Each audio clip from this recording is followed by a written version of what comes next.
ಮಹತ್ವದ ಬೆಳವಣಿಗೆಯಲ್ಲಿ ಬಾಗೇಪಲ್ಲಿಯ ಶಾಸಕ ಎಸ್ಎನ್ ಸುಬ್ಬಾರೆಡ್ಡಿ ಅವರ ಆಯ್ಕೆ ಅಸಿಂಧು ಅಂತ ಹೇಳಿ ಹೈಕೋರ್ಟ್ ಆದೇಶವನ್ನ ನೀಡಿರೋದು. ಪರಾಜಿತ ಅಭ್ಯರ್ಥಿ ಮುನಿರಾಜು ಸಲ್ಲಿಸಿದ್ದ ಅರ್ಜಿ ಸುಳ್ಳು ಮಾಹಿತಿ ನೀಡಿ ಚುನಾವಣಾ ಆಯೋಗಕ್ಕೆ ಸುಳ್ಳು ಮಾಹಿತಿಯನ್ನು ನೀಡಿದ ಆರೋಪ.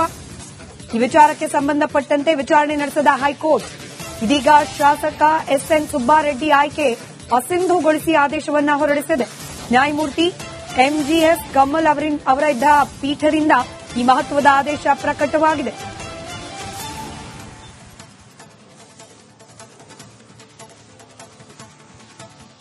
ಎರಡ್ 2023 ಚುನಾವಣೆ ಮುಗಿದ ನಂತರ ನಾನು 40 ದಿವಸದೊಳಗೆ ನಾನು ಅರ್ಜಿ ಸಲ್ಲಿಸಿದೆ.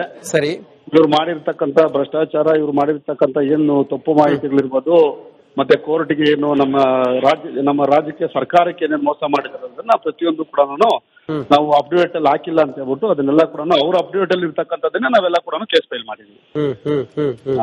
ಇವತ್ತು ನ್ಯಾಯಾಲಯದಲ್ಲಿ ನಮಗೆ ಜಯ ಸಿಕ್ಕಿದೆ. ಅವ್ರನ್ನ ವಜಾ ಮಾಡಿ ಇವತ್ತು ಬಾಗೇಪಲ್ಲಿಯಲ್ಲಿ ಶಾಸಕರು ಅವ್ರು ವಜಾ ಮಾಡಿದ್ದಾರೆ. ಅವರು ಸರ್ಕಾರಕ್ಕೂ ಮೋಸ ಮಾಡಿದ್ದಾರೆ, ಜನತೆಗೂ ಮೋಸ ಮಾಡಿದ್ದಾರೆ ಅಂತ ಇವತ್ತು ನ್ಯಾಯಾಧೀಶರು ನ್ಯಾಯ ಕೊಟ್ಟಿದ್ದಾರೆ. ವಾಟ್ ನೆಕ್ಸ್ಟ್ ಮುನಿರಾಜ್ ಅವರೇ, ತಾವು ಅವರ ವಿರುದ್ಧ ಸ್ಪರ್ಧೆ ಮಾಡಿದ್ರಿ, ತಾವು ಪರಾಜಿತರು. ವಾಟ್ ನೆಕ್ಸ್ಟ್, ಮುಂದೇನು? ಸರಿ, ಹೋರಾಟ ಮಾಡಿದೀವಿ, ವಜಾ ಮಾಡಿದ್ದಾರೆ. ನೆಕ್ಸ್ಟ್ ಎಲೆಕ್ಷನ್ ಬರುತ್ತೆ, ನಮ್ಮ ಹೈಕಮಾಂಡ್ ಇದೆ, ಏನ್ ತೀರ್ಮಾನ ತಗೊಳುತ್ತೋ ಇದಾಗುತ್ತೆ. ಅಲ್ಲಿ ಜನ ಆಶೀರ್ವಾದ ಇದೆ. ಯಾಕಂದ್ರೆ ಬಾಗೇಪಲ್ಲಿಯಲ್ಲಿ 63,000 ಜನ ನನಗೂ ಮತ ಹಾಕಿದ್ದಾರೆ. ಜನ ಆಶೀರ್ವಾದ ಯಾವ ರೀತಿ ಇದೆ, ಇವರಂತೂ ಎಲೆಕ್ಷನ್ ನಿಂತ್ಕೊಳಕ್ಕಾಗಲ್ಲ. ಇವ್ರು 6 ವರ್ಷ ಇನ್ ಸಸ್ಪೆಂಡ್ ಇವರು. ಯಾಕಂದ್ರೆ ಒಂದ್ಸಲಿ ವಜಾ ಮಾಡಿದ್ರೆ 6 ವರ್ಷ ಯಾವುದೇ ಕಾರಣಕ್ಕೂ ಯಾರೇ MLA ಕಂಟೆಸ್ಟ್ ಮಾಡಕ್ಕೂ ಆಗಲ್ಲ. ಅವ್ರು ಯಾವುದೇ ಇದು ಕೂಡ ಚುನಾವಣೆಗೂ ಸ್ಪರ್ಧೆ ಮಾಡಕ್ಕೂ ಆಗಲ್ಲ. ಅದರಿಂದ ಇವತ್ತು ಮುಂದೆ ಏನು ತೀರ್ಮಾನ ಆಗುತ್ತೆ ಅದೆಲ್ಲ ಕೂಲಂಕುಷವಾಗಿ ಇದ್ ಮಾಡಿ ಜನರ ಮಧ್ಯೆ ಹೋಗ್ತೀವಿ ನಾವು. ತಾವು ಅವರು ನಿಮ್ಮ ವಿರುದ್ಧ ಸೋತ್ರು ಅಂದ್ರೆ ನೀವು ಅವ್ರ ವಿರುದ್ಧ ಸೋತ್ರಿ ಅನ್ನೋ ಕಾರಣಕ್ಕೋಸ್ಕರ ಅರ್ಜಿಯನ್ನ ಹಾಕಿದ್ರು, ಅಥವಾ ಹಿಂಗ್ ಮಾಡಿದ್ದಾರೆ ಅನ್ನೋ ಕಾರಣಕ್ಕೋಸ್ಕರ ಅರ್ಜಿ ಹಾಕಿದ್ರು? ಹೇಗೆ ಅವ್ರು ಏನ್ ಮಾಡಿದಾರೋ ಅದರಿಂದ ಹಾಕಿರೋದು. ನಾನು ಯಾವುದೇ ಕಾರಣಕ್ಕೂ ಸೋತಿರೋ ನಾನು ಸೋಲನ್ನು ಒಪ್ಕೊಂಡ್ಬಿಟ್ಟು ಅವತ್ತೇ ಮನೆಗೆ ಬಂದಿದ್ದೆ ನಾನು.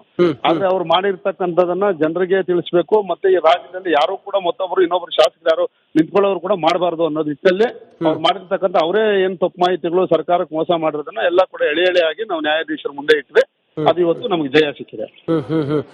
ಏನೇನ್ ಅದರಲ್ಲಿ ಮುಚ್ಚಿಟ್ಟಿದ್ದಾರೆ ಅಂತ ಅಫಿಡವಿಟ್ ನಲ್ಲಿ ಅವ್ರು ಏನೇನು ಉಲ್ಲೇಖ ಮಾಡ್ಲಿಲ್ಲ, ಏನೇನು ಮುಚ್ಚಿಟ್ಟಿದ್ದಾರೆ, ಯಾಕೆ ಏನು ಎತ್ತ ಅನ್ನೋದ್ರ ಬಗ್ಗೆ ತಾವೇನ್ ಹೇಳ್ತೀರಿ? ಇಡೀ ನೀವು ಅವ್ರನ್ನ ಕೇಳಿ. ಈಗ ಅವ್ರು ನಿಮ್ಮ ಲೈನ್ ಬಂದಾಗ ನೀವು ಕೇಳ್ಬೇಕು. ಬೆಂಗಳೂರಲ್ಲೆಲ್ಲ ಭಗಿನಿ ಬಾರಗಳು ಅಂತ ಅವ್ರದೇ ಇರೋದು, ನಿಮ್ಗೆಲ್ಲ ಗೊತ್ತಿರೋ ವಿಚಾರನೇ.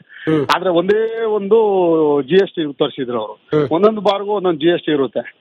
ಅದ್ರಲ್ಲೂ ಕೂಡ 9 GSTಗಳು ಅವ್ರದ್ದಿತ್ತು. ಅದ್ರಲ್ಲಿ 5 ಆಕ್ಟಿವ್ ಇತ್ತು, 4 ಇನ್ಆಕ್ಟಿವ್ ಇತ್ತು.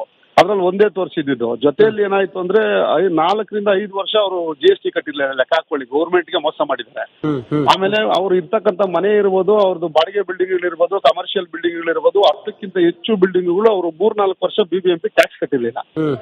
ಯಾವುದೇ ಒಬ್ಬ ಗ್ರಾಮ ಪಂಚಾಯತಿ ಸದಸ್ಯ ಕೂಡ ಅವ್ನು ಇರ್ತಕ್ಕಂಥ ಮನೇನ ಟ್ಯಾಕ್ಸ್ ಕಟ್ಬಿಟ್ಟು ನಾವು ಸಂಪೂರ್ಣವಾಗಿ ನಾಮಿನೇಷನ್ ಹಾಕ್ಬೇಕು. ಅದು ಇರತಕ್ಕಂಥ ರೂಲ್ಸ್. ಎಲೆಕ್ಷನ್ ಅಪ್ಡೇಟ್ ಅಲ್ಲಿ ನಾವೆಲ್ಲ ಘೋಷಣೆ ಮಾಡ್ಕೊಬೇಕು ನಮ್ದೇನಿದೆಯೋ ಅಂತ. ಮತ್ತೆ ಆಸ್ತಿಗಳು ಕನ್ವರ್ಷನ್ ಆಗಿರೋದನ್ನ ಅಗ್ರಿಕಲ್ಚರ್ ಲ್ಯಾಂಡ್ ಅಂತ ತೋರಿಸ್ಕೊಂಡಿದ್ರು. ಮತ್ತೆ ಜೊತೆಯಲ್ಲಿ ಮಗಳ ಹೆಸರಲ್ಲಿ ಜಮೀನಿತ್ತು, ಅವರ ಪತ್ನಿ ಹೆಸರಲ್ಲಿ ಅವ್ರದ್ದು, ಅವ್ರ ಪತ್ನಿ ಅವ್ರದ್ದು ಒಂದು ಕಂಪನಿ ಇತ್ತು. ಆ ಕಂಪನಿ ಏನು ಕೂಡ ತೋರಿಸಿರ್ಲಿಲ್ಲ ಅಪ್ಡೇಟ್ ಅಲ್ಲಿ. ಮತ್ತೆ ಕುಣಗಲ್ ರಂಗನಾಥ್ ಅವರು MLA ಅವರು ಇದಾರಲ್ಲ, ಆ MLA ಅವರು ಇವ್ರ ಹತ್ರ ಸಾಲ ತಗೊಂಡಿದ್ದೀನಿ ಅಂತ ಅವ್ರ ಅಪ್ಡೇಟ್ ಅಲ್ಲಿ 23 ಲಕ್ಷ ತೋರಿಸ್ಕೊಂಡಿದ್ದಾರೆ. ಆದ್ರೆ ಇವ್ರು ತೋರಿಸಿರ್ಲಿಲ್ಲ. YA ನಾರಾಯಣ ಸ್ವಾಮಿ ಅವರು ಮಾಜಿ MLC ಇದಾರಲ್ಲ ನಮ್ BJP ಅವರು, ಅವ್ರಿಗೆ 28 ಲಕ್ಷ ಏನೋ ತಗೊಂಡಿದ್ರು. ಅವ್ರು ಕೊಟ್ಟಿದ್ರು. ಅವ್ರು ತೋರಿಸ್ಕೊಂಡಿದ್ದಾರೆ, ಇವ್ರು ತೋರಿಸಿಲ್ಲ. ಈ ತರ ನಮ್ಗೆ 13ಕ್ಕಿಂತ ಹೆಚ್ಚು ಇದರಲ್ಲಿ ಅವರು ನಮ್ಗೆ ತಪ್ಪು ಮಾಹಿತಿ ಕೊಟ್ಟಿದ್ದಾರೆ ಅಂತ ಸಂದೇಹ ಬಂದು. ಜನ ಏನ್ ಹೇಳ್ತಿದ್ರು ಮುನ್ರಾಜ್ ಅವರೇ, ಇದೆಲ್ಲ ಘಟನೆ ಆಯ್ತು, ತಾವು ಅರ್ಜಿ ಸಲ್ಲಿಸಿದ್ರಿ, ಜನ ಏನ್ ಹೇಳ್ತಾ ಇದ್ರು? ಹಿಂಗ್ ಮಾಡಿದ್ದಾರೆ ನಮ್ಮ ಶಾಸಕರು ಅಂತ ಹೇಳಿ ಬಂದಾಗ ಜನರ ಅಭಿಪ್ರಾಯ ಏನಾಗಿತ್ತು ಮುನ್ರಾಜ್? 100% ಜನ ಇವತ್ತು ಖುಷಿ ಪಡ್ತಾ ಇದ್ದಾರೆ. ಯಾಕಂದ್ರೆ ಇವತ್ತು ಒಬ್ಬ ಭ್ರಷ್ಟ ಶಾಸಕ ಇವತ್ತು ವಜಾ ಆಗಿದ್ದಾನೆ ಅಂದ್ರೆ ಜನ ಹೋದ್ಸಲಿನೇ ಅವರು ತೀರ್ಮಾನ ಮಾಡಿದ್ರು. ಅಷ್ಟಿಲ್ದೆ BJPಗೆ 63,000 ಮತ ಆಗ್ತಾ ಇರ್ಲಿಲ್ಲ. ನಿಮ್ಗೆಲ್ಲ ಗೊತ್ತಿರ್ತಕ್ಕಂಥದ್ದೇ. ಮುನ್ರಾಜ್ ಅವರೇ, ಕೊನೆಯದಾಗಿ ಸಮಯ ಜಾಸ್ತಿ ಇಲ್ಲ, ತಾವು ಬೈ ಎಲೆಕ್ಷನ್ ನಡೆದ್ರೆ ಮುಂದೆ ಆಸ್ಪಿರೆಂಟ್ BJPಯಿಂದ? ಅಲ್ಲ, 100% ಇಷ್ಟೆಲ್ಲ ಓಡಾಡಿದೀವಿ. ನಮ್ಮ ಹೈಕಮಾಂಡ್ ತೀರ್ಮಾನ ಏನ್ ಮಾಡ್ತೋ ಅದಕ್ಕೆ ನಾನೆಲ್ಲ ಬದ್ಧವಾಗಿರ್ತೀನಿ. ನಾನು ಪಕ್ಕ BJP ಕಾರ್ಯಕರ್ತ. ಇವತ್ತು BJP ಇಂದನೇ ನಾನೆಲ್ಲ ಕೂಡ ಇವತ್ತು ಸಂಪೂರ್ಣವಾಗಿ ನಾನು ಜಿಲ್ಲಾ ಪಂಚಾಯತಿ ಅಧ್ಯಕ್ಷನಾಗಿರೋದು, STR ಚೇರ್ಮನ್ ಆಗಿರೋದು, MLA ನಿಂತಿದ್ದು. ಇವತ್ತು ನಮ್ಮ ಹೈಕಮಾಂಡ್ ಏನ್ ತೀರ್ಮಾನ ಮಾಡುತ್ತೋ ಅದಕ್ಕೆ ನಾನು ಬದ್ಧವಾಗಿರ್ತೀನಿ. ಬೆಳವಣಿಗೆಯಲ್ಲಿ ಬಾಗೇಪಲ್ಲಿಯ ಶಾಸಕ ಎಸ್ಎನ್ ಸುಬ್ಬಾರೆಡ್ಡಿ ಅವರ ಆಯ್ಕೆ ಅಸಿಂಧು ಅಂತ ಹೇಳಿ ಹೈಕೋರ್ಟ್ ಆದೇಶವನ್ನ ನೀಡಿರೋದು. ಪರಾಜಿತ ಅಭ್ಯರ್ಥಿ ಮುನಿರಾಜು ಸಲ್ಲಿಸಿದ್ದ ಅರ್ಜಿ ಸುಳ್ಳು ಮಾಹಿತಿ ನೀಡಿ ಚುನಾವಣಾ ಆಯೋಗಕ್ಕೆ ಸುಳ್ಳು ಮಾಹಿತಿಯನ್ನು ನೀಡಿದ ಆರೋಪ. ಈ ವಿಚಾರಕ್ಕೆ ಸಂಬಂಧಪಟ್ಟಂತೆ ವಿಚಾರಣೆ ನಡೆಸಿದ ಹೈಕೋರ್ಟ್ ಇದೀಗ ಶಾಸಕ ಎಸ್ಎನ್ ಸುಬ್ಬಾರೆಡ್ಡಿ ಆಯ್ಕೆ ಅಸಿಂಧುಗೊಳಿಸಿ ಆದೇಶವನ್ನ ಹೊರಡಿಸಿದೆ. ನ್ಯಾಯಮೂರ್ತಿ ಎಂಜಿಎಸ್ ಕಮಲ್ ಅವರಿದ್ದ ಪೀಠದಿಂದ ಈ ಮಹತ್ವದ ಆದೇಶ ಪ್ರಕಟವಾಗಿದೆ.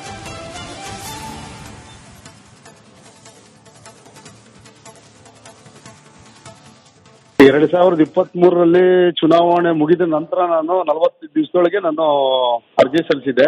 ಸರಿ, ಇವ್ರು ಮಾಡಿರ್ತಕ್ಕಂತ ಭ್ರಷ್ಟಾಚಾರ, ಇವ್ರು ಮಾಡಿರ್ತಕ್ಕಂತ ಏನು ತಪ್ಪು ಮಾಹಿತಿಗಳಿರ್ಬೋದು, ಮತ್ತೆ ಕೋರ್ಟ್ಗೆ ಏನು ನಮ್ಮ ರಾಜ್ಯಕ್ಕೆ ಸರ್ಕಾರಕ್ಕೆ ಏನೇನು ಮೋಸ ಮಾಡಿದ್ದಾರೆ ಅದನ್ನ ಪ್ರತಿಯೊಂದು ಕೂಡ ನಾವು ಅಪ್ಡೇಟ್ ಅಲ್ಲಿ ಹಾಕಿಲ್ಲ ಅಂತ ಹೇಳ್ಬಿಟ್ಟು ಅದನ್ನೆಲ್ಲ ಕೂಡ ಅವ್ರ ಅಪ್ಡೇಟ್ ಅಲ್ಲಿ ಇರ್ತಕ್ಕಂಥದ್ದನ್ನೇ ನಾವೆಲ್ಲ ಕೂಡ ಕೇಸ್ ಫೈಲ್ ಮಾಡಿದ್ವಿ. ಇವತ್ತು ನ್ಯಾಯಾಲಯದಲ್ಲಿ ನಮಗೆ ಜಯ ಸಿಕ್ಕಿದೆ.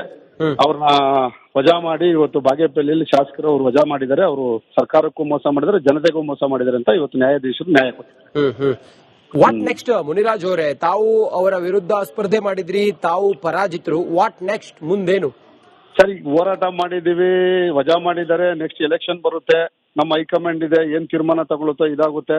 ಅಲ್ಲಿ ಜನ ಆಶೀರ್ವಾದ ಇದೆ. ಯಾಕಂದ್ರೆ ಬಾಗೇಪಲ್ಲಿಯಲ್ಲಿ 63,000 ಜನ ನನಗೂ ಮತ ಹಾಕಿದ್ದಾರೆ. ಜನ ಆಶೀರ್ವಾದ ಯಾವ ರೀತಿ ಇದೆ, ಇವ್ರಂತೂ ಎಲೆಕ್ಷನ್ ನಿಂತ್ಕೊಳಕ್ ಆಗಲ್ಲ. ಇವ್ರು 6 ವರ್ಷ ಇನ್ ಸಸ್ಪೆಂಡ್. ಇವರು ಯಾಕಂದ್ರೆ ಒಂದ್ಸಲಿ ವಜಾ ಮಾಡಿದ್ರೆ 6 ವರ್ಷ ಯಾವುದೇ ಕಾರಣಕ್ಕೂ ಯಾರೇ MLA ಕಂಟೆಸ್ಟ್ ಮಾಡಕ್ಕೂ ಆಗಲ್ಲ. ಅವ್ರು ಯಾವುದೇ ಇದು ಕೂಡ ಚುನಾವಣೆಗೂ ಸ್ಪರ್ಧೆ ಮಾಡಕ್ಕೂ ಆಗಲ್ಲ. ಅದರಿಂದ ಇವತ್ತು ಮುಂದೆ ಏನು ತೀರ್ಮಾನ ಆಗುತ್ತೆ ಅದೆಲ್ಲ ಕೂಲಂಕುಷವಾಗಿ ಇದ್ ಮಾಡಿ ಜನರ ಮಧ್ಯೆ ಹೋಗ್ತೀವಿ ನಾವು. ತಾವು ಅವರು ನಿಮ್ಮ ವಿರುದ್ಧ ಸೋತ್ರು ಅಂದ್ರೆ ನೀವು ಅವ್ರ ವಿರುದ್ಧ ಸೋತ್ರಿ ಅನ್ನೋ ಕಾರಣಕ್ಕೋಸ್ಕರ ಅರ್ಜಿಯನ್ನ ಹಾಕಿದ್ರು, ಅಥವಾ ಹಿಂಗ್ ಮಾಡಿದ್ದಾರೆ ಅನ್ನೋ ಕಾರಣಕ್ಕೋಸ್ಕರ ಅರ್ಜಿ ಹಾಕಿದ್ರು? ಹೇಗೆ ಅವ್ರು ಏನ್ ಮಾಡಿದಾರೋ ಅದರಿಂದ ಹಾಕಿರೋದು. ನಾನು ಯಾವುದೇ ಕಾರಣಕ್ಕೂ ಸೋತಿರೋ ನಾನು ಸೋಲನ್ನು ಒಪ್ಕೊಂಡ್ಬಿಟ್ಟು ಅವತ್ತೇ ಮನೆಗೆ ಬಂದಿದ್ದೆ ನಾನು. ಆದ್ರೆ ಅವ್ರು ಮಾಡಿರ್ತಕ್ಕಂಥದನ್ನ ಜನರಿಗೆ ತಿಳಿಸ್ಬೇಕು. ಮತ್ತೆ ಈ ರಾಜ್ಯದಲ್ಲಿ ಯಾರು ಕೂಡ ಮತ್ತೊಬ್ರು ಇನ್ನೊಬ್ರು ಶಾಸಕರು ಯಾರು ನಿಂತ್ಕೊಳ್ಳೋರು ಕೂಡ ಮಾಡಬಾರ್ದು ಅನ್ನೋ ನಿಟ್ಟಿನಲ್ಲಿ ಅವ್ರು ಮಾಡಿರ್ತಕ್ಕಂಥ ಅವರೇ ಏನ್ ತಪ್ಪು ಮಾಹಿತಿಗಳು ಸರ್ಕಾರಕ್ಕೆ ಮೋಸ ಮಾಡಿರೋದನ್ನ ಎಲ್ಲ ಕೂಡ ಎಳೆಯಾಗಿ ನಾವು ನ್ಯಾಯಾಧೀಶರ ಮುಂದೆ ಇಟ್ಟಿದೆ. ಅದು ಇವತ್ತು ನಮ್ಗೆ ಜಯ ಸಿಕ್ಕಿದೆ. ಏನೇನ್ ಅದರಲ್ಲಿ ಮುಚ್ಚಿಟ್ಟಿದ್ದಾರೆ ಅಂತ ಅಫಿಡವಿಟ್ ನಲ್ಲಿ ಅವ್ರು ಏನೇನು ಉಲ್ಲೇಖ ಮಾಡ್ಲಿಲ್ಲ, ಏನೇನು ಮುಚ್ಚಿಟ್ಟಿದ್ದಾರೆ, ಯಾಕೆ ಏನು ಎತ್ತ ಅನ್ನೋದ್ರ ಬಗ್ಗೆ ತಾವೇನ್ ಹೇಳ್ತೀರಿ? ಇಡೀ ನೀವು ಅವ್ರನ್ನ ಕೇಳಿ. ಈಗ ಅವ್ರು ನಿಮ್ ಲೈವ್ ಬಂದಾಗ ನೀವು ಕೇಳ್ಬೇಕು. ಬೆಂಗಳೂರಲ್ಲೆಲ್ಲ ಬಗನಿ ಬಾರಗಳು ಅಂತ ಅವ್ರದೇ ಇರೋದು, ನಿಮ್ಗೆಲ್ಲ ಗೊತ್ತಿರೋ ವಿಚಾರನೆ. ಆದ್ರೆ ಒಂದೇ ಒಂದು GST ತೋರಿಸಿದ್ರು ಅವರು. ಒಂದೊಂದು ಬಾರ್ಗೂ ಒಂದೊಂದು GST ಇರುತ್ತೆ. ಅದ್ರಲ್ಲೂ ಕೂಡ 9 GSTಗಳು ಅವ್ರದ್ದಿತ್ತು. ಅದ್ರಲ್ಲಿ 5 ಆಕ್ಟಿವ್ ಇತ್ತು, 4 ಇನ್ಆಕ್ಟಿವ್ ಇತ್ತು. ಅದ್ರಲ್ಲಿ ಒಂದೇ ತೋರಿಸಿದ್ದು. ಜೊತೆಯಲ್ಲಿ ಏನಾಯ್ತು ಅಂದ್ರೆ 4 ರಿಂದ 5 ವರ್ಷ ಅವರು GST ಕಟ್ಟಿಲ್ಲ. ಲೆಕ್ಕ ಹಾಕೊಳ್ಳಿ, ಗೌರ್ಮೆಂಟ್ ಗೆ ಮೋಸ ಮಾಡಿದ್ದಾರೆ. ಆಮೇಲೆ ಅವ್ರು ಇರ್ತಕ್ಕಂಥ ಮನೆ ಇರ್ಬೋದು, ಅವ್ರದ್ದು ಬಾಡಿಗೆ ಬಿಲ್ಡಿಂಗ್ ಇರ್ಬೋದು, ಕಮರ್ಷಿಯಲ್ ಬಿಲ್ಡಿಂಗ್ ಇರ್ಬೋದು, 10ಕ್ಕಿಂತ ಹೆಚ್ಚು ಬಿಲ್ಡಿಂಗ್ಗಳು ಅವರು 3-4 ವರ್ಷ BBMP ಟ್ಯಾಕ್ಸ್ ಕಟ್ಟಿರ್ಲಿಲ್ಲ. ಯಾವುದೇ ಒಬ್ಬ ಗ್ರಾಮ ಪಂಚಾಯತಿ ಸದಸ್ಯ ಕೂಡ ಅವ್ನು ಇರ್ತಕ್ಕಂಥ ಮನೇನ ಟ್ಯಾಕ್ಸ್ ಕಟ್ಬಿಟ್ಟು ನಾವು ಸಂಪೂರ್ಣವಾಗಿ ನಾಮಿನೇಷನ್ ಹಾಕ್ಬೇಕು. ಅದು ಇರತಕ್ಕಂಥ ರೂಲ್ಸ್. ಎಲೆಕ್ಷನ್ ಅಪ್ಡೇಟ್ ಅಲ್ಲಿ ನಾವೆಲ್ಲ ಘೋಷಣೆ ಮಾಡ್ಕೊಬೇಕು ನಮ್ದೇನಿದೆಯಾ ಅಂತ. ಮತ್ತೆ ಆಸ್ತಿಗಳು ಕನ್ವರ್ಷನ್ ಆಗಿರೋದನ್ನ ಅಗ್ರಿಕಲ್ಚರ್ ಲ್ಯಾಂಡ್ ಅಂತ ತೋರಿಸ್ಕೊಂಡಿದ್ರು. ಮತ್ತೆ ಜೊತೆಯಲ್ಲಿ ಮಗಳ ಹೆಸರಲ್ಲಿ ಜಮೀನಿತ್ತು, ಅವರ ಪತ್ನಿ ಹೆಸರಲ್ಲಿ ಅವ್ರದ್ದು, ಅವ್ರ ಪತ್ನಿ ಅವ್ರದ್ದು ಒಂದು ಕಂಪನಿ ಇತ್ತು. ಆ ಕಂಪನಿ ಏನು ಕೂಡ ತೋರಿಸಿರ್ಲಿಲ್ಲ ಅಪ್ಡೇಟ್ ಅಲ್ಲಿ. ಮತ್ತೆ ಕುಣಗಲ್ ರಂಗನಾಥ್ ಅವರು MLA ಅವರು ಇದಾರಲ್ಲ, ಆ MLA ಅವರು ಇವ್ರ ಹತ್ರ ಸಾಲ ತಗೊಂಡಿದ್ದೀನಿ ಅಂತ ಅವ್ರ ಅಪ್ಡೇಟ್ ಅಲ್ಲಿ 23 ಲಕ್ಷ ತೋರಿಸ್ಕೊಂಡಿದ್ದಾರೆ. ಆದ್ರೆ ಇವ್ರು ತೋರಿಸಿರ್ಲಿಲ್ಲ. YA ನಾರಾಯಣ ಸ್ವಾಮಿ ಅವರು ಮಾಜಿ MLC ಇದಾರಲ್ಲ ನಮ್ BJP ಅವರು, ಅವ್ರಿಗೆ 28 ಲಕ್ಷ ಏನೋ ತಗೊಂಡಿದ್ರು. ಅವ್ರು ಕೊಟ್ಟಿದ್ರು. ಅವ್ರು ತೋರಿಸ್ಕೊಂಡಿದ್ದಾರೆ, ಇವ್ರು ತೋರಿಸಿಲ್ಲ.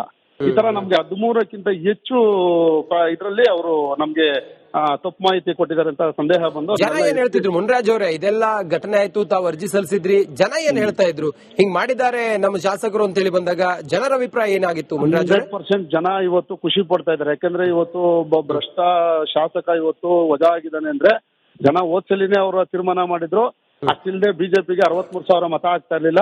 ನಿಮ್ಗೆಲ್ಲ ಗೊತ್ತಿರ್ತಕ್ಕಂಥದ್ದೇ. ಮುನ್ರಾಜ್ ಅವರೇ, ಕೊನೆಯದಾಗಿ ಸಮಯ ಜಾಸ್ತಿ ಇಲ್ಲ, ತಾವು ಬೈ ಎಲೆಕ್ಷನ್ ನಡೆದ್ರೆ ಮುಂದೆ ಆಸ್ಪಿರೆಂಟ್ BJPಯಿಂದ?